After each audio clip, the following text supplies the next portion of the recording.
And he says, hey man, this guy, Hoist Gracie, just moved to the States. He's got this thing called Brazilian Jiu-Jitsu, and you got to come with me to try it. Had no clue it was going to blow up like it did. So I was just there every day and became very good friends with Hoist. How many years were you on the force? 28 and a half in detectives, drug enforcement, gang enforcement. Then I was on the SWAT team for many, many years. I can't tell you how many times that I've had to use my knowledge of Brazilian Jiu-Jitsu on the job. Most of my clients are all sports related, and I get to see the LeBron Jameses of the world, see how they attack that sport. It really gives me some perspective. Welcome to the Ageless Warrior Lab. I'm BJJ Black Belt and Dirty Dozen member Dave Meyer, here to draw wisdom from Brazilian Jiu-Jitsu and the martial arts and explore how it applies to success in business, relationships, your long-term health, and making the most out of your life. What you're about to hear is an interview with Rick Williams, one of the BJJ Dirty Dozen.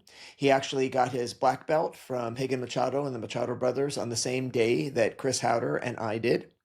There were some other guys who got their black belts that day too, but they're Brazilian, so they don't get counted as the Dirty Dozen, first non-Brazilian Jiu-Jitsu black belts.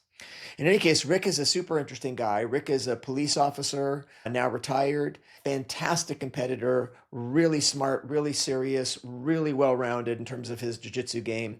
And he's also had a lifetime of executive protection where he has worked for major sports stars, mostly in the NBA, traveling with them, providing essentially bodyguard, security protection for them. And he still works today doing that. So he's got a lot of interesting perspective. I think you'll appreciate it.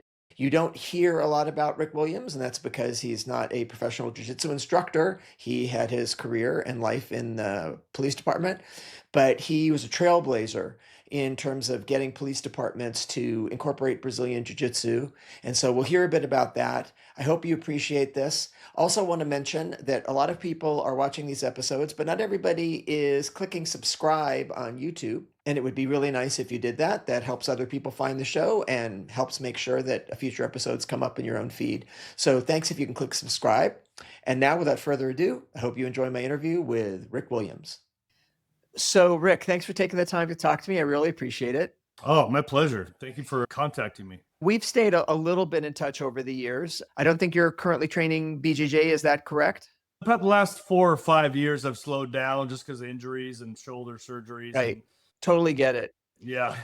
So I think that people will have heard of you because you're in the Dirty Dozen lists.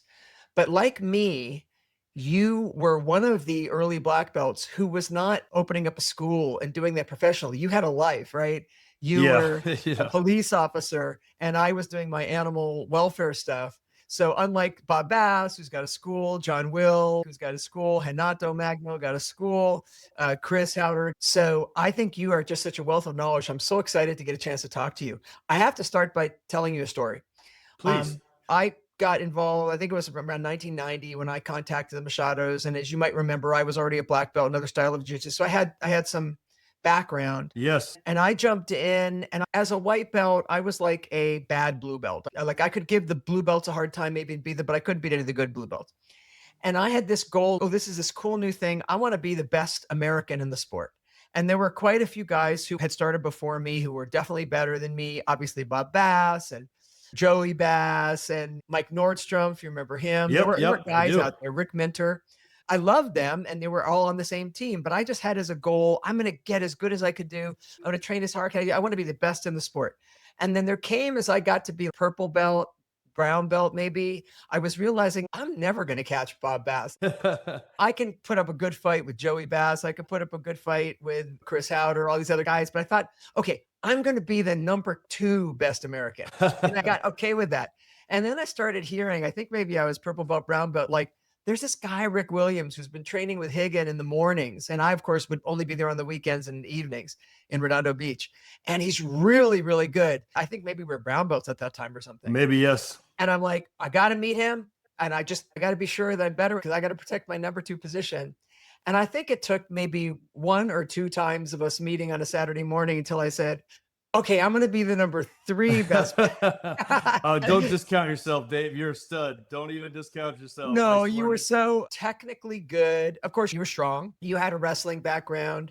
You had a foot lock game that I couldn't stop. And it didn't actually bother me just because you were so good. I mean, kudos to you. You're so good. So I've always looked up to you and had this tremendous respect for you because you've been so nice to me. That goes both ways, Dave. It goes both ways, believe me. Well, tell me your history in martial arts and how you got into it. Well, honestly, I was about 17 years old and I had a friend of mine by the name of Jason Krikorian. His father owned all of the movie theaters, Krikorian movie theaters in our local area in LA and Culver City. And he was a friend of mine. I worked with him as a waitering job at the Olive Garden. And he says, "Hey, man, this guy, Hoist Gracie, just moved to the States. And he's got this thing called Brazilian Jiu-Jitsu. And man, I've been going for a couple months. You got to come with me to try it."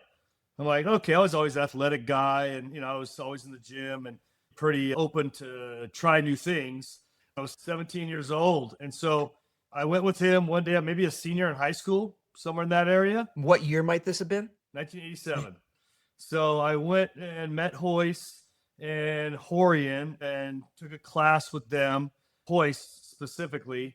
And he was just showing me a lot of the self-defense stuff, not so much ground fighting, all the wrist lock and gun takeaway stuff that they used to teach on the first 2 months of class. And I was really intrigued. I'd never seen anything as a 17-year-old kid. I really didn't know, had no clue it was going to blow up like it did, obviously, at the time. And so I'm like, you know what? This is really cool. I remember going back and showing all my friends what Hoist taught me. And they're like, wow, that's really cool. So it got me thinking, got me really intrigued. And I'm always thirsty for knowledge. Like I never close my mind. I'm just that guy.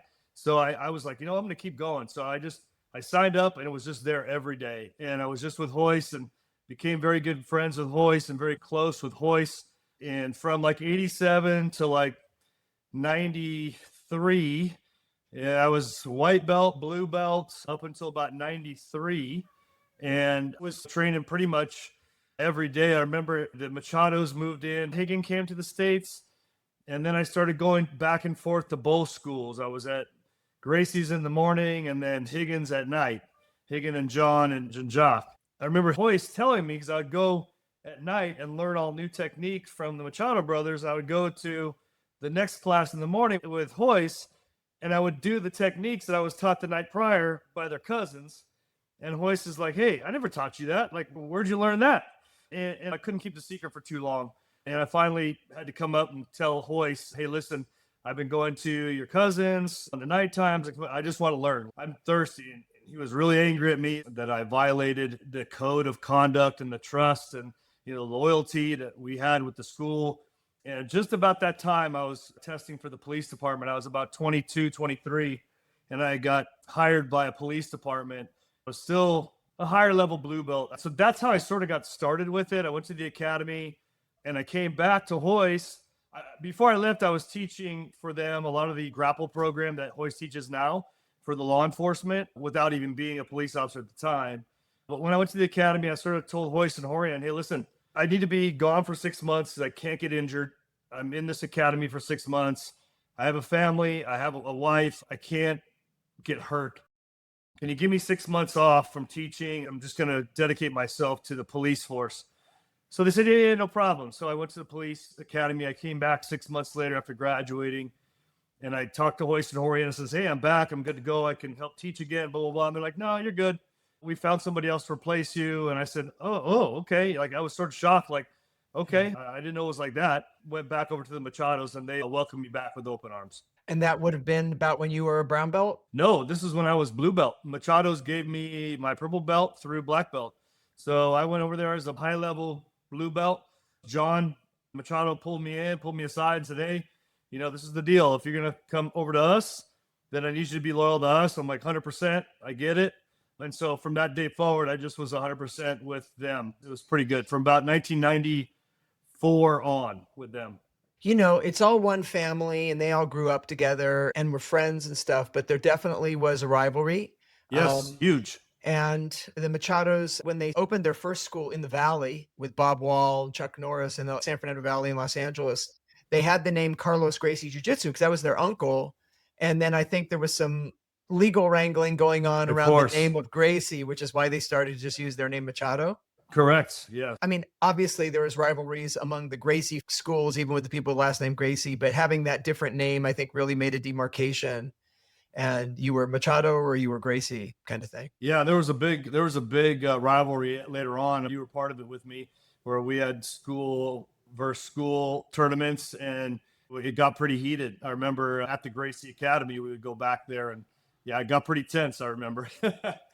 Yeah, some of those early tournaments felt like they had the potential to become brawls, and I Oh, think once or for twice they sure. did. Yeah, for sure. Yeah, there was definitely some puffy chests on those days, for sure. Yeah, Yes, I remember when Gokar Chavicki, if you remember him, I do. Chavickian, brought his team Armenian judo stuff, and they were good, and they came to a jiu-jitsu tournament, and I think there was some sort of a big melee between him and Hickson's team or something. Yeah, back then, the days, you were loyal to one side and you died for that side. Yeah, that was the way it was. So then you started training with the Machados, but you were a police officer during that time. And I think it took us a while to meet because I believe you were training in the mornings in Redondo Beach and I didn't live down there. So I would only get down there in the evenings. Is that maybe why it took us a while to meet? I think so. Yeah, I worked a graveyard shift in the evenings as a policeman, so I would come in the mornings. So I would usually get off at like 6:30 in the morning, and then I would go to the academy, teach privates or whatever, train, and then go home and sleep, and then go Mhm. back before I went to work and then to work.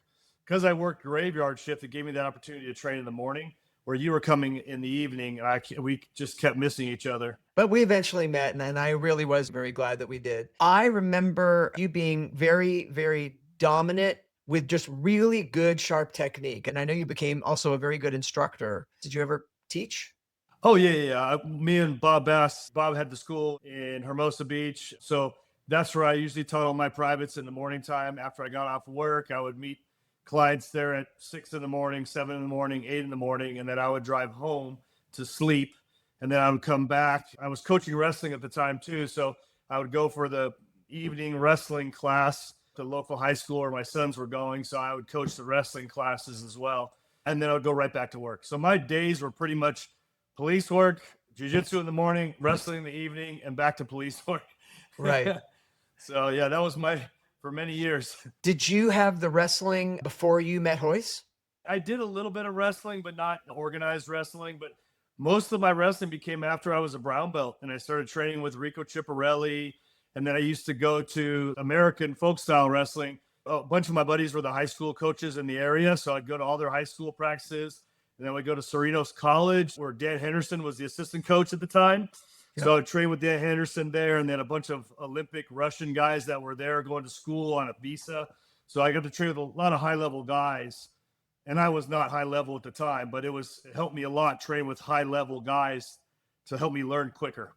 So I should mention to our listeners that while there was inter-school rivalry in Brazilian Jiu-Jitsu, our coach, Hagen, and really all of the brothers, they not only didn't have a problem with us learning other arts at the same time, they were themselves out doing that. Like Hagen was going to wrestling classes and we went to judo tournaments.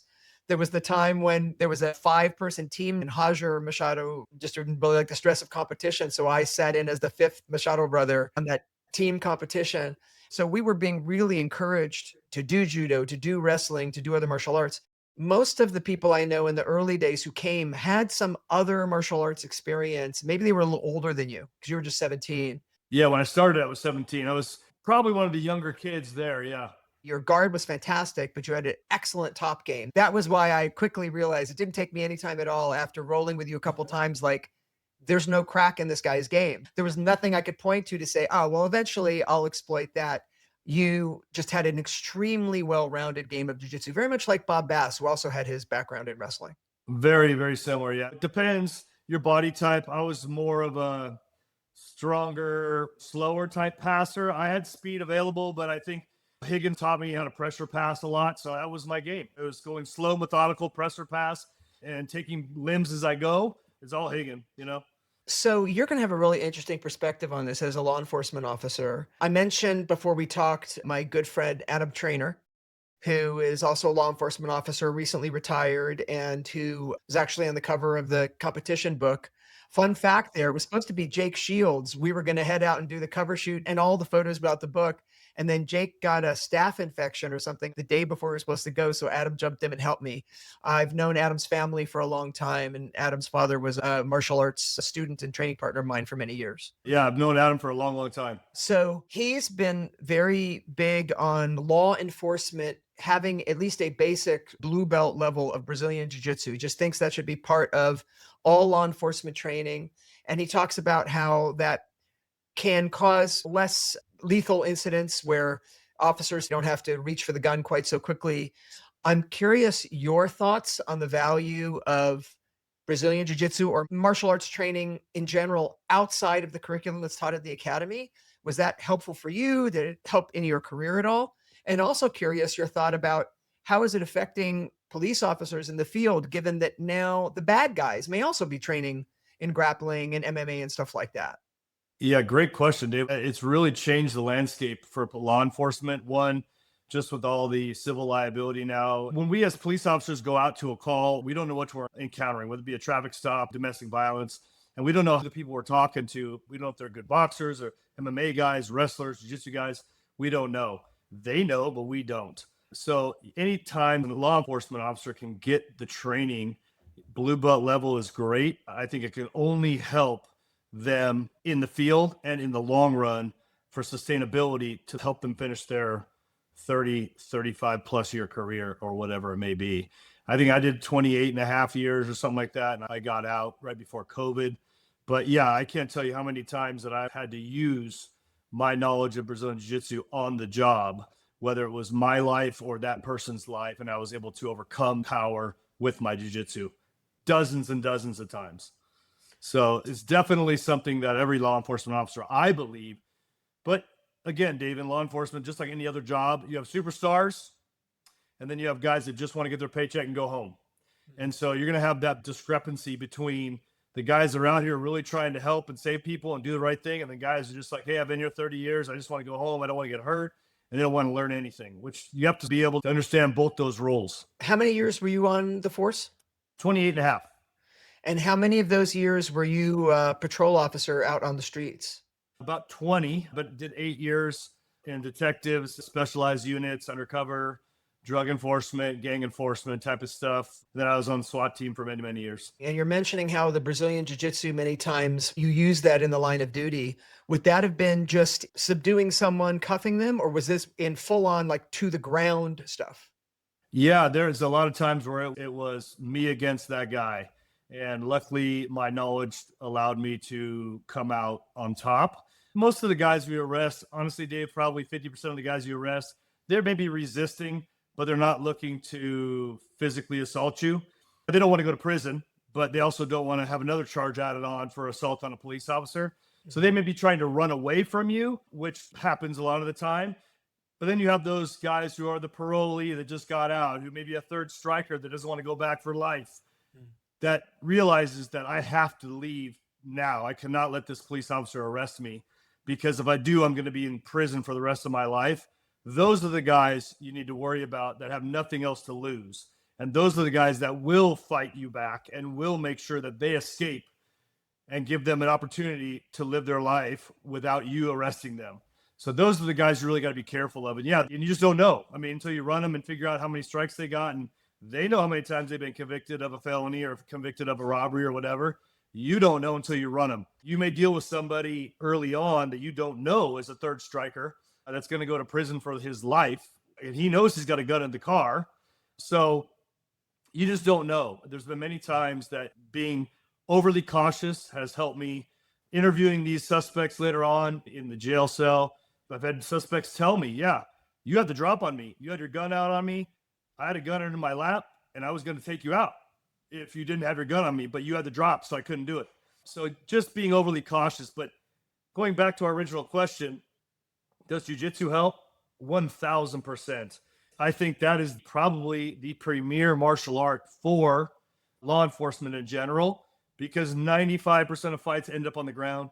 If you're going to end up cuffing somebody and they're resistive, it's going to be on the ground. It's not going to be standing. If they're resistive, you're not going to cuff somebody standing. You got to get them on the ground, pin them down, and get their arms behind their back. This is what we do, right, Dave? I mean, pretty much what we do. You get on top of people and you hold them down. So that's what we have to do to them.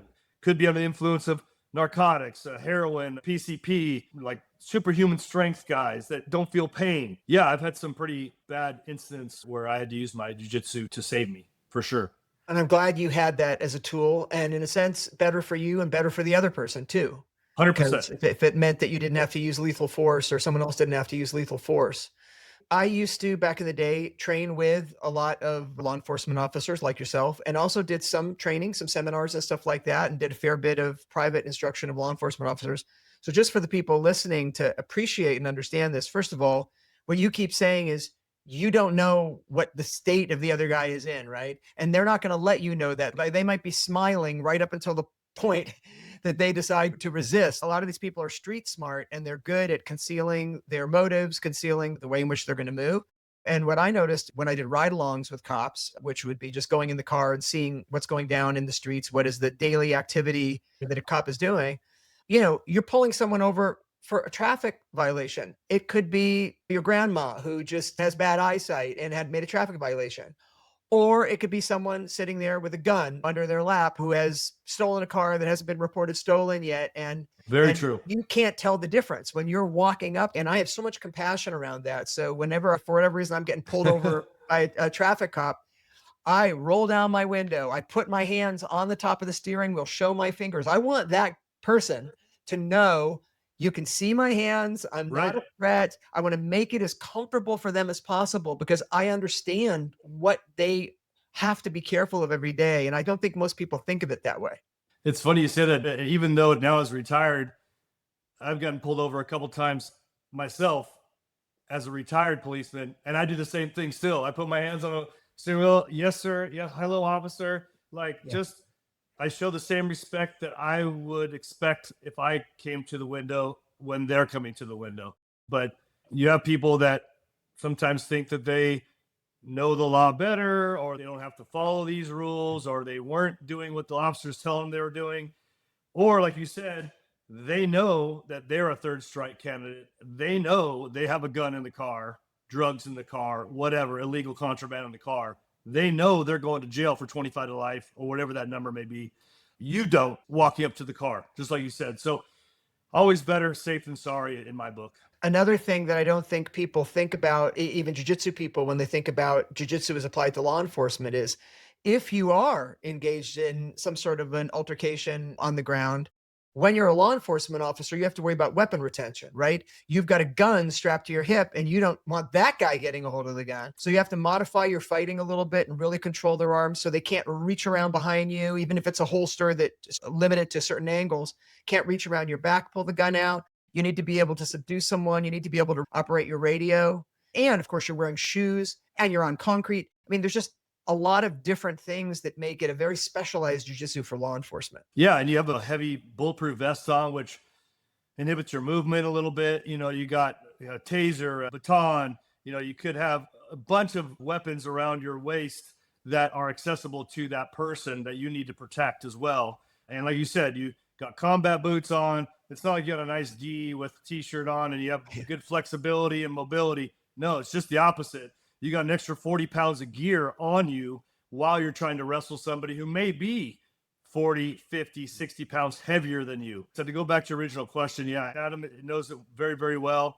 A lot of the guys now, policemen, are very well versed in jiu-jitsu, and it's helped, I think, expand law enforcement for the better, for sure. And liability-wise, has taken down civil liability tenfold, I think. So let's, though, talk about the bad guys for a second. So obviously, there's jiu-jitsu schools and MMA in a lot of places. So it's much more likely that a law enforcement officer will encounter someone who also has training, right? Yes. Who has been training MMA. Are law enforcement officers concerned about MMA fighters out there or BJJ fighters? 1,000%. And unfortunately, and I'm sure Adam can back me up on this, most law enforcement officers don't train to the level they need to train to be proficient, especially when stress is involved and now you're fighting for your life. Do you remember all those moves you learned in that 30-hour course you took from a Dave Meyer or a Adam Trainer?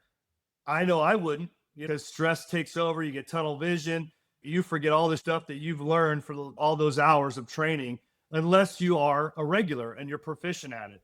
So yes, when we go out to a call, and I see cauliflower ears on guys. I'm like, okay, there's definitely signs and symptoms of what I want to look at for guys. And I definitely read who I'm talking to before I try to engage. I think you mentioned something really important in law enforcement, which is being able to read situations, read people's level of stimulation. Like, are they really twitchy? Are they relaxed? It's interesting because these are skills that I think bad guys use too. Muggers, they want to size up somebody and say, is that a good victim? Is that a not good victim? So I think this ability to read people is a very important skill to have, because there'll be people out there reading you.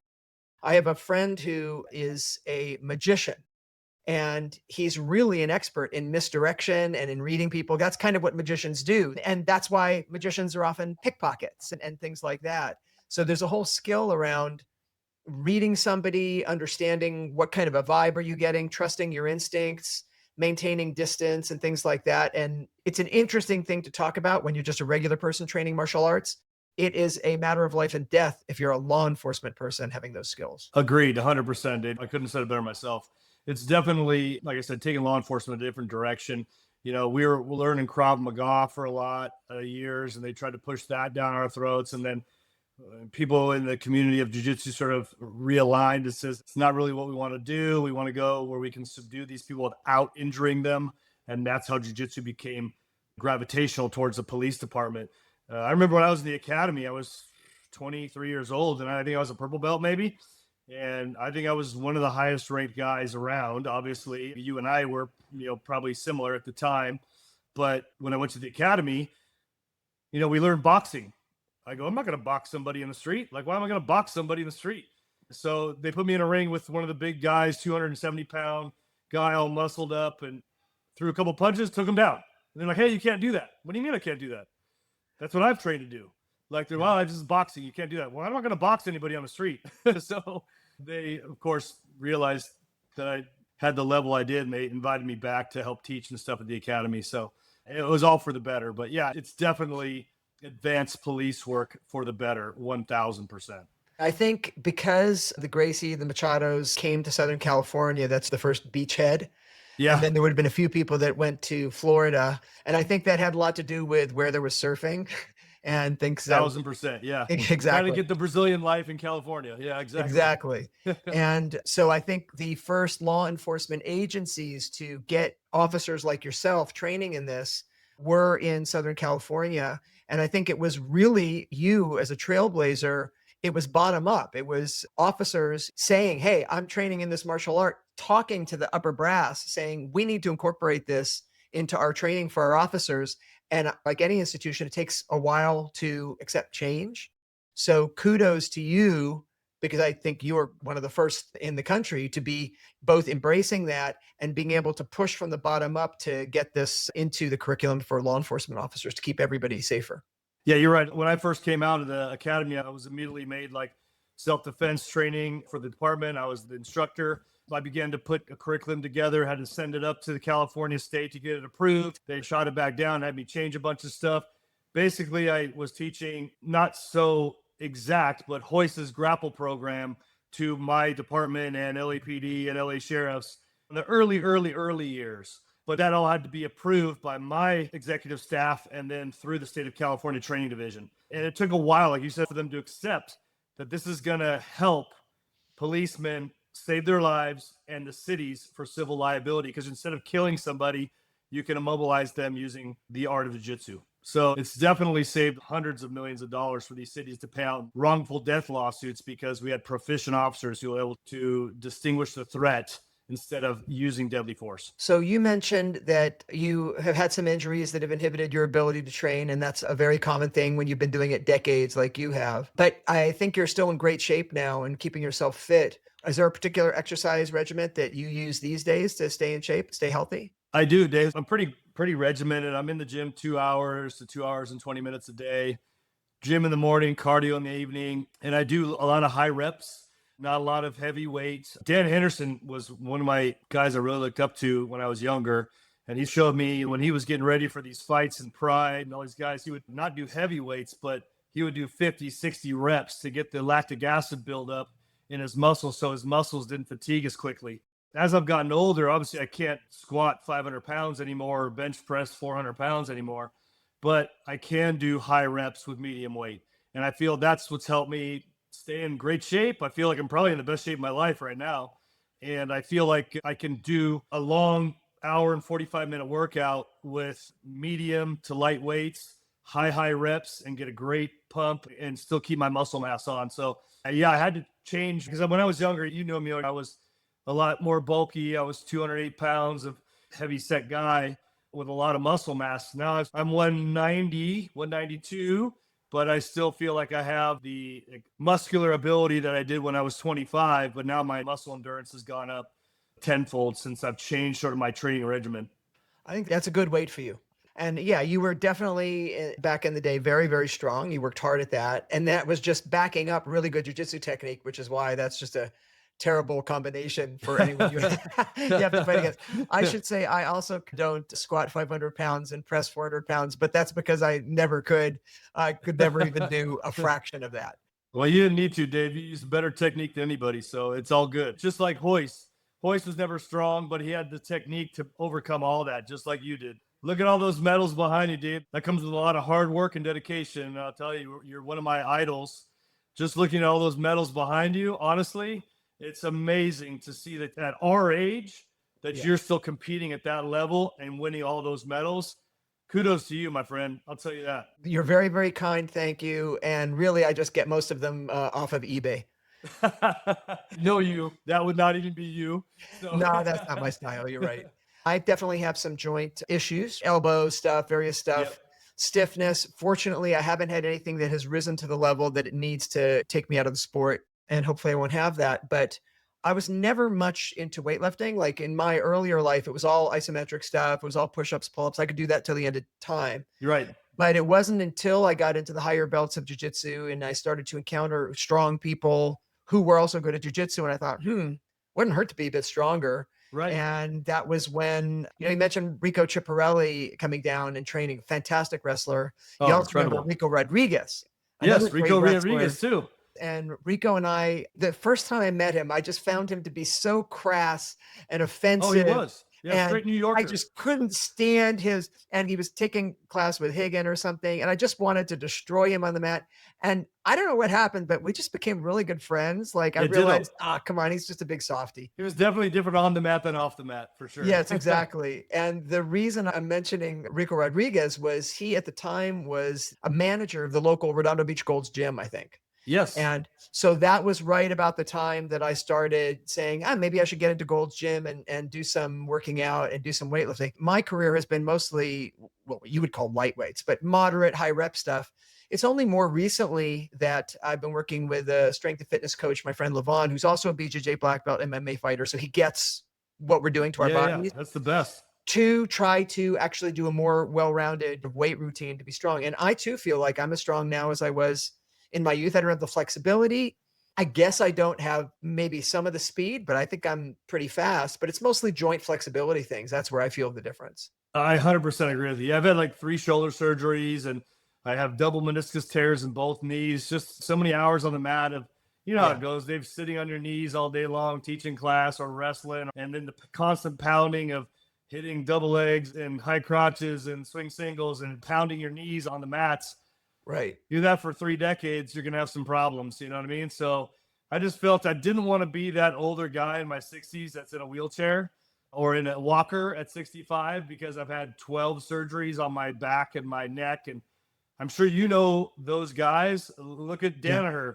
Yeah. Danaher just had a replacement on his hips. He's walking gingerly now. All these years of wrestling and grappling, it takes its toll on our bodies. It does. And I was working a lot. I'm still working a lot, but I need to step back and preserve my health, I figured, rather than going through all these surgeries and just being a mess. You're absolutely right. I have a few ways I think about this. One is, if you're going to drive your Cadillac down the highway of life, you're going to take a few dings. That's okay. Yep. But you want to pace it.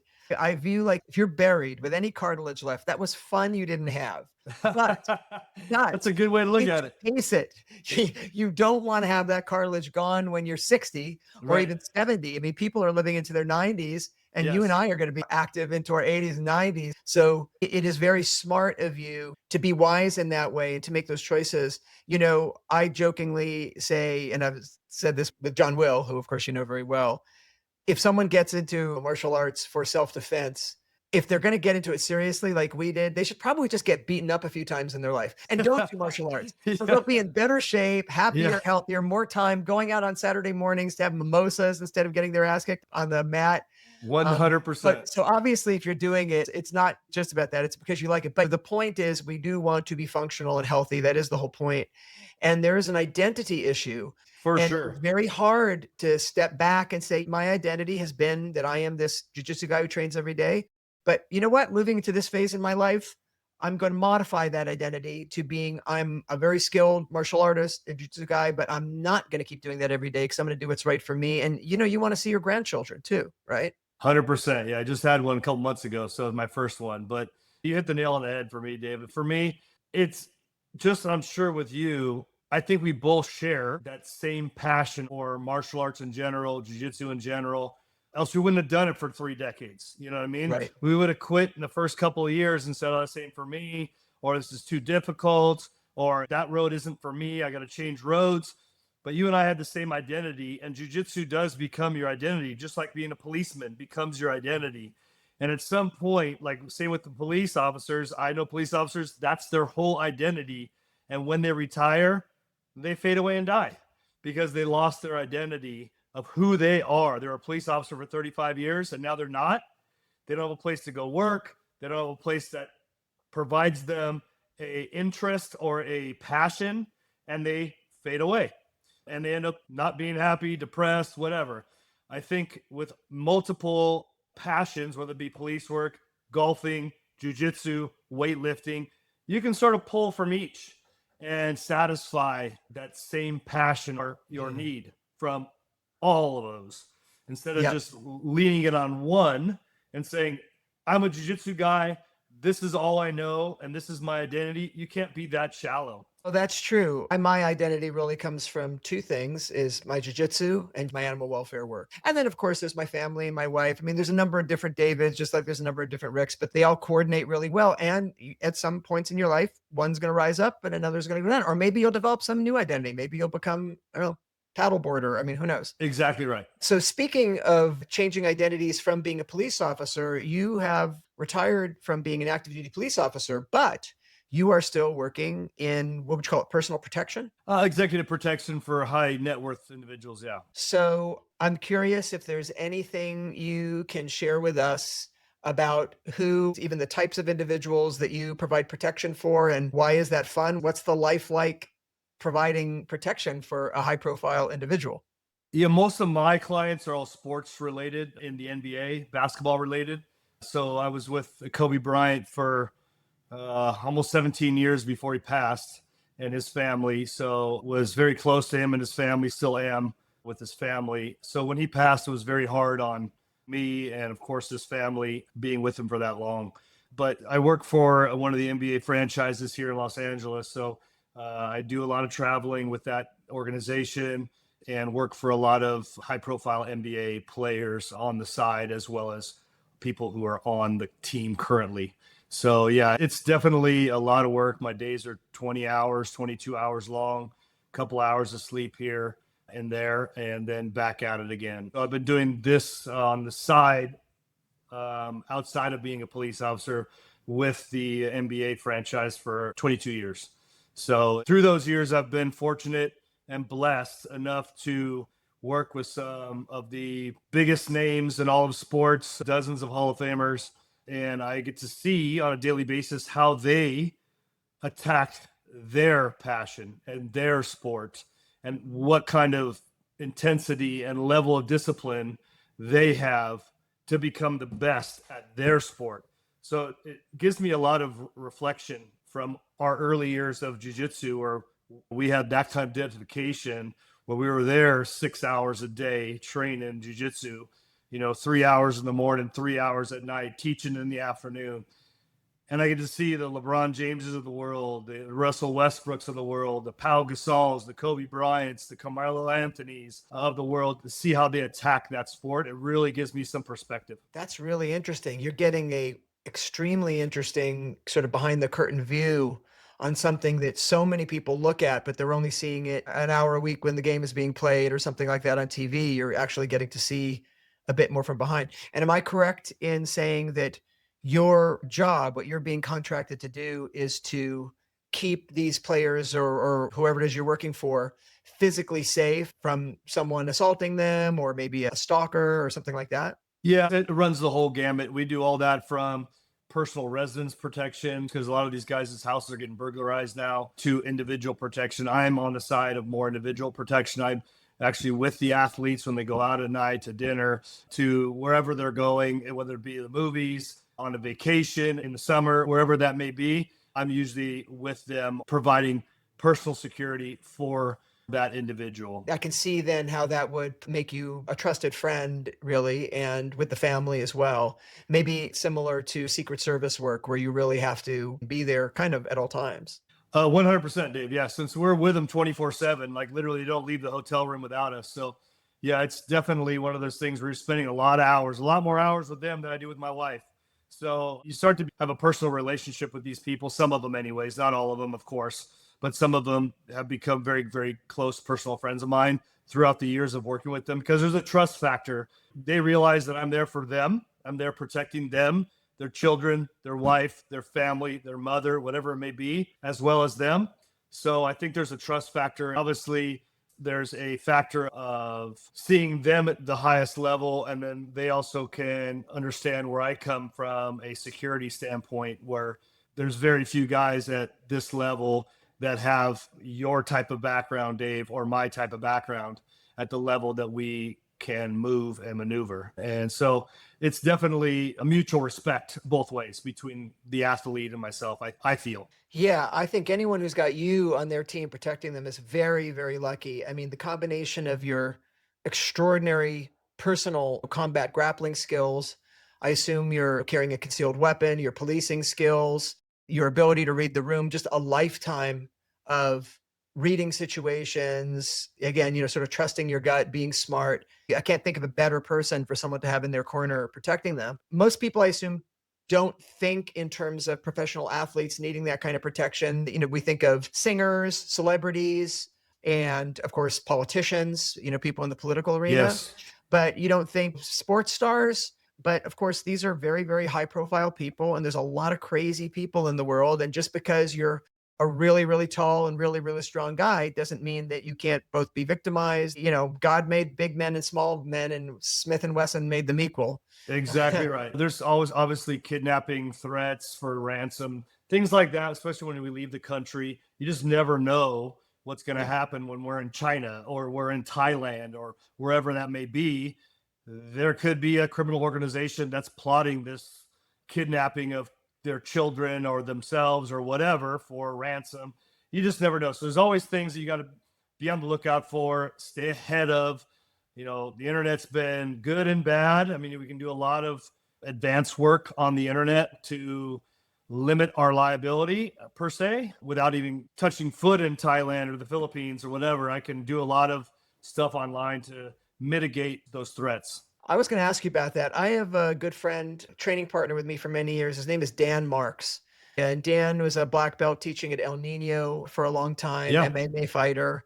And he has gotten into personal protection or executive protection. He travels with a couple of bands. And so he gets amazing views of concerts and stuff like that. But he's also been, I think, working on some software to assist people in the personal protection industry. And I remember talking to him about that. And a lot of that was about identifying threats. Like if someone gets a threatening email or a tweet, researching who is that person? And Correct. what Yeah. else are they tweeting about? And are they a credible threat? And should we be keeping an eye on them? Like, I never thought about the personal protection thing is not just in the moment, but a lot of it is the research you're doing beforehand to identify when you're moving into an area where there's a possible threat before someone is actually physically present with the person you're protecting. Correct. Yeah. And a lot of that is a lot of advanced work. When I say advanced work, I mean, we're doing stuff before we even got on the plane to leave to the area we're going to. So I have a little bit more confidence of when I get there. I know the layout. I know who I'm talking to. I know our contact person, that location. If I have time to advance all those locations, whether it be a restaurant, a hotel, or whatever, I would usually do that. So I'm just trying to mitigate any security issue for the client and to make it as seamless as possible going from point A to B. It's pretty much what it is. These Secret Service guys, they're just making the motorcade for whoever going from point A to point B as seamless as possible. I'm doing the same thing, just on a smaller level.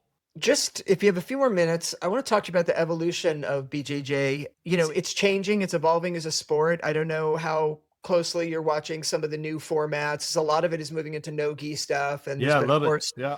You were foot locker, heel hooker before anyone was ever doing that. I mean, straight footlocks were, of course, present in jiu-jitsu since the beginning of time. I learned another styles of jiu-jitsu. You were great at that. There was some heel hooking, but obviously you mentioned Danaher. That has become very fashionable, almost as a replacement for being able to pass the guard. Yeah, no doubt. But I'm wondering if you have any thoughts you care to share on what you've seen in terms of the evolution of Brazilian Jiu-Jitsu. Is it good? Is it bad? What's your take on it? I want to get your take on it after I give you mine, because I'm interested to hear what you have to say too. For me, as a martial artist, a lifelong martial artist, I hate to be stagnant. So what I mean by stagnant mentally. So when you get to a point, I'm sure you've been there in your jiu-jitsu career, you get to this peak and you sort of plateauing and you start doing this. You're like, I'm not learning anything new. I'm pretty good. I'm not as good as I want to be. I'm just sort of here. I need to get to here, the next level. How do I get to that next level? Because jiu-jitsu has went so mainstream, I look at that as a bigger opportunity for me to gain more information. Like I look at the Gordon Ryans and the Rotolos and the Meows and like all these guys that are incredible jiu-jitsu players, and I try to compare them to how I was playing 20 years ago, and there's no comparison, Dave. Honestly, I'm sure you could probably say the same thing. Of course. But the way they're sequentially getting into the leg entanglements from positions I had never thought of, you know what I mean? Yes. To see that happening and how it's evolving, to me, I love it. I love it because I'm learning new stuff. I do the treadmill for like 35, 40 minutes every day, and I just watch videos. I just put my phone up there and I just watch Gordon Ryan videos and Craig Jones videos and Dave Meyer videos. And I just sort of try to take in more stuff like, oh, hey, how did he set that up? Like, how did he get to that sequence? You know what I mean? And I'll rewind and fast forward, just because I want to put that into my back of my head. I love it. I love the fact that it's evolving. I know there's been some traditional jiu-jitsu practitioners who think it's a detriment to our sport.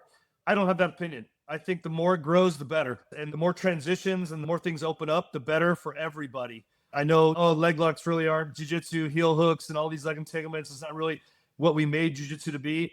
Okay, I get it, but it's expanded. It's got bigger, and it's made the sport grow exponentially. So it has to be a good thing in your view, because if it didn't, it would be stagnant again. And remember, I don't like stagnation. So I'm in total agreement with you. You want it to evolve, and it's evolving in ways that these are new and good and great techniques. And I remember there was some of the early Brazilian guys felt like, footlocks, oh, that's cheap. Like that's just because you can't pass the guard. Exactly right. Exactly right. And people do use it that way. And I think that's not good. You should be able to pass the guard.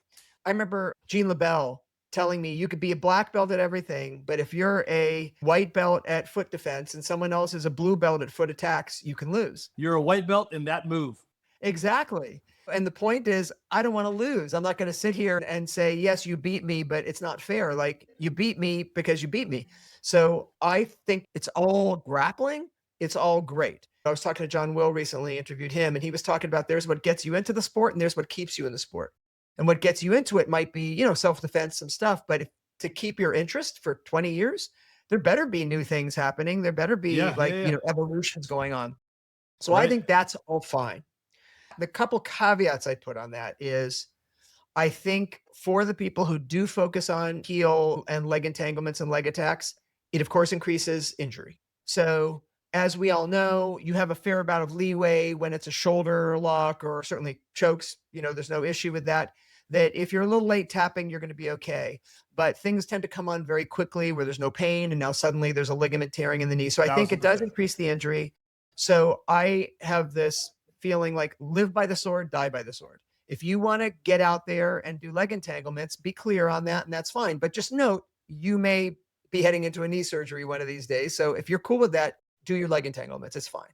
And I certainly trained at El Nino for years, and I'm no expert in any of that, but I'm certainly good at defending it. And I think it's all fine as long as you know what you're doing. The other thing is, for me personally, the baseline always has to be winning a fight, an actual fight. And so I don't want to spend too much of my time working on things that have no application to that.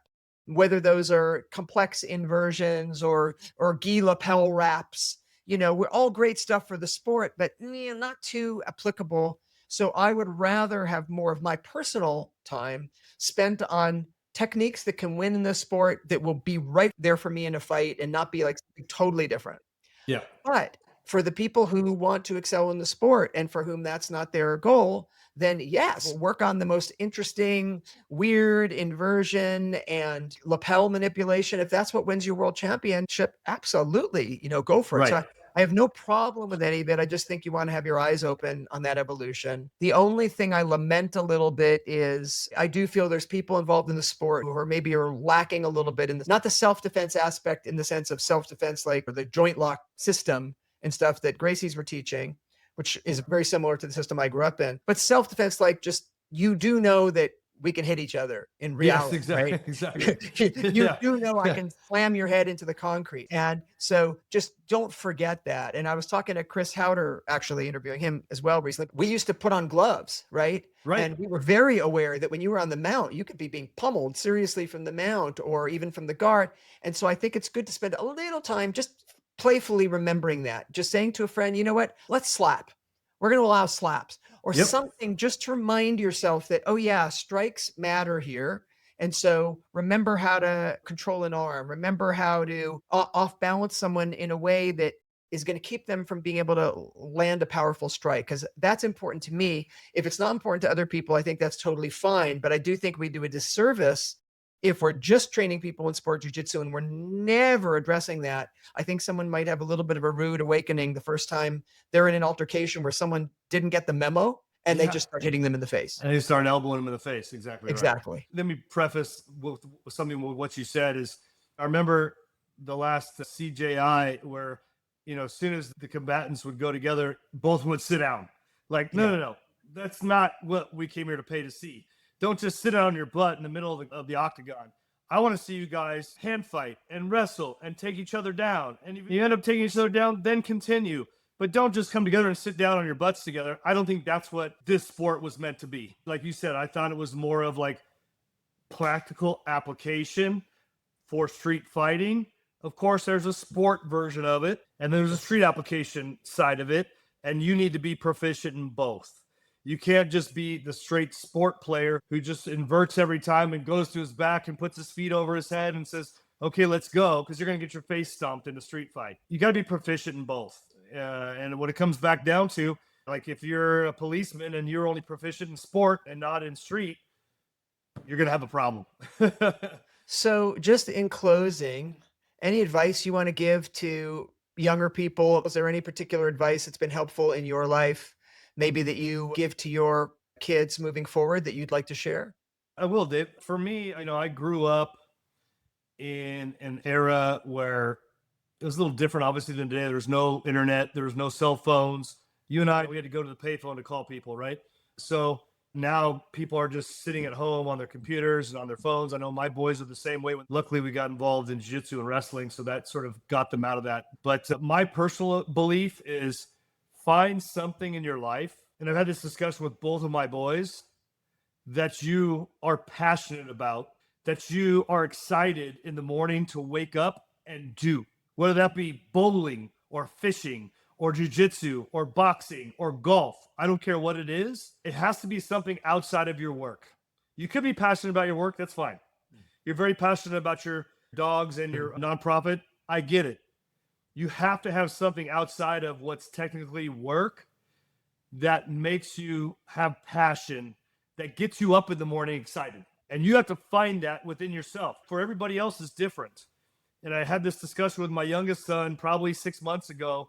He was having a hard time getting a job, graduated college with a degree, can't get a job paying them more than 20 bucks an hour. And I said, hey man, this is the bottom line.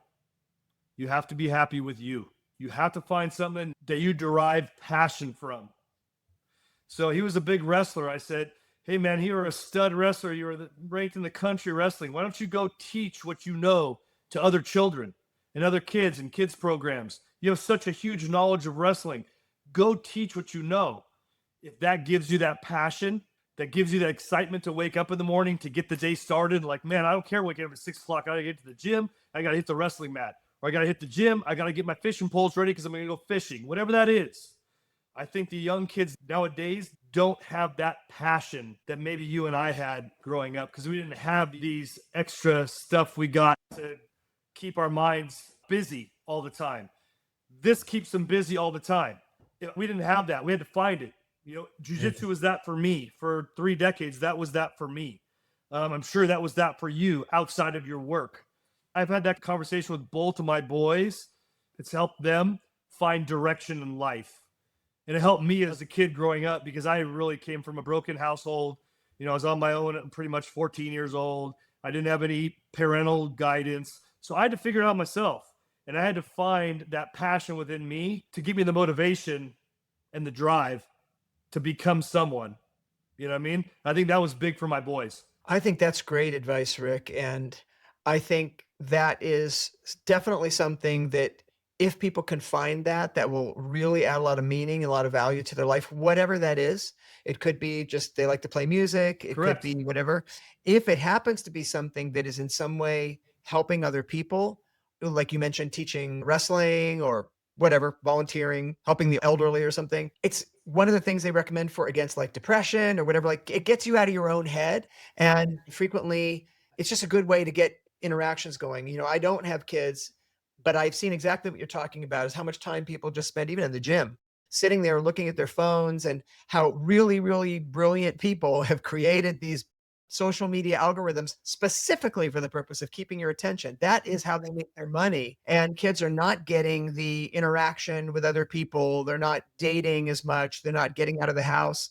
And, I don't want to be one of the old fogies who says, it was better in my day. I mean, I don't know if it was better. It's just different. But I observe that people today do not seem to be as happy as a result of that. There's much more fear of missing out. And I agree with you, to get out, get engaged in life, get something that excites you, live life. In the big picture, Dave, I don't think you and I, humans, are not here just to live for ourselves. Like you said, we're here to help others live like you do in your charity work. And whether it be your elderly parents and you go take them meals every day or whatever that may be, you're living for not only yourself, but to better everybody else as well. That's my opinion.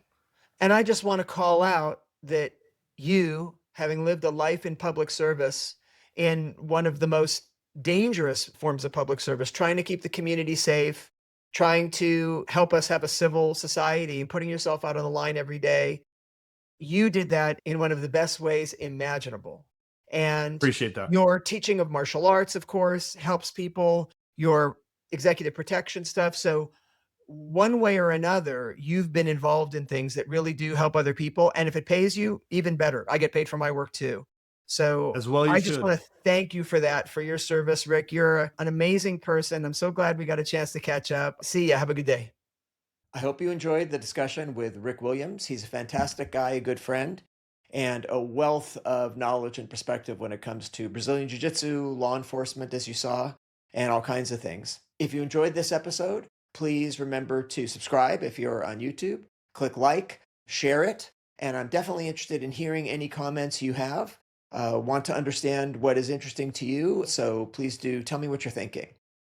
I will be back next week with more lessons from the lab, and in the meantime, continue to develop your strength, your wisdom, and go out and do good in the world.